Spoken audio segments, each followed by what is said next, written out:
The final segment of our discussion today on infection control protocols will deal with airborne precautions. The familiar photo here shows the same individual that was demonstrating to us the droplet precautions that were necessary after someone may be sneezing or coughing. And in fact, the slide illustrates that one cannot necessarily tell when airborne or droplet precautions will be needed simply based on whether someone is coughing or sneezing. But in fact, it's determined by the size of particles that are generated, and one cannot see those readily. Airborne precautions specifically are designed to reduce the risk of transmission of pathogens over long distances via the airborne route. These require that particles be under 5 microns in size. It may allow them to remain suspended for several hours in airspace and be distributed through air handling systems between rooms or even down hospital corridors.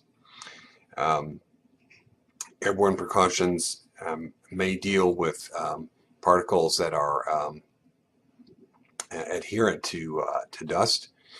They can be as stated, inhaled over a very long distance and do require quite special handling and ventilation to prevent infectivity.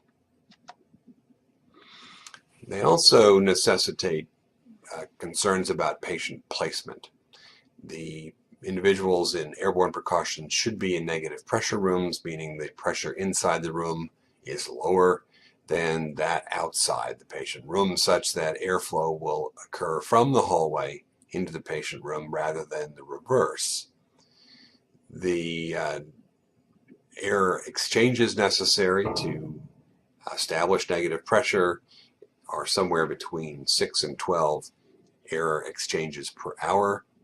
In other words, that the air within the room would be completely exchanged at least a half a dozen to a dozen times every hour in the process, based on very high efficiency fan and air exchange system.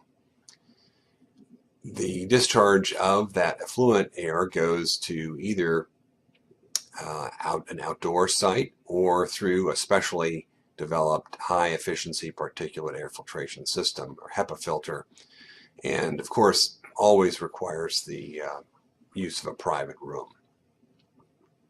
For respiratory protection, in this situation, a fitted N95 mask rather than a standard surgical mask is required. N95 masks are designed to filter out about 95% of the particulates that would be of concern, and the N95 designation supports that specifically, that 95% protection roughly is provided. Also, as for droplet precautions for patients, minimization of transport should be invoked, and a surgical mask should be applied to the patient to help diminish the likelihood of generation of aerosols or limit their distribution.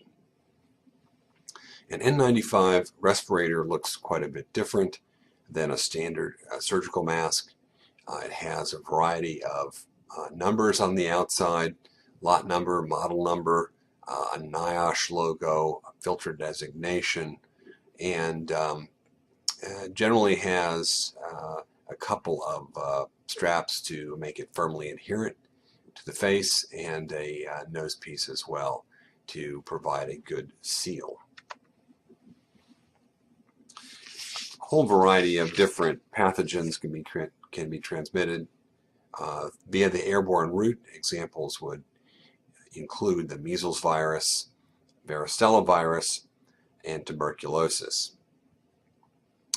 The shingles, in the setting of shingles rather, the varicella virus is not efficiently transmitted via airborne routes unless the individual has disseminated herpes zoster. The skin formation of the blisters that occur and subsequent rupture of blisters in patients with shingles do not lend themselves to airborne distribution. On the other hand, if someone has infection that secondarily involves the lung when that disease might be disseminated, or with primary herpes zoster virus infection. Distribution can occur via the airborne route, as it certainly does with tuberculosis. These are probably the most common microbes that necessitate the utilization of airborne precautions. It should also be emphasized that under certain circumstances, other pathogens may be spread by the airborne route, generally when there is a medical procedure involved. For example, there has been evidence that the SARS virus, seasonal influenza, and suggestions that Ebola virus may in fact be transmitted via the airborne route under the situation where one has been performing suction, nasotracheal or endotracheal intubation, or other procedures that might generate ultrafine particulates and resulting long-distance transmission with under 5 micron particle size. So in conclusion, it's important to utilize the full range of infection control protocols as appropriate to prevent transmission in the hospital and the clinic setting, to be employed in the public health setting as appropriate for protection of yourself as a primary frontline healthcare person, or in addition, your family, your colleagues, other individuals around you, as well as other patients.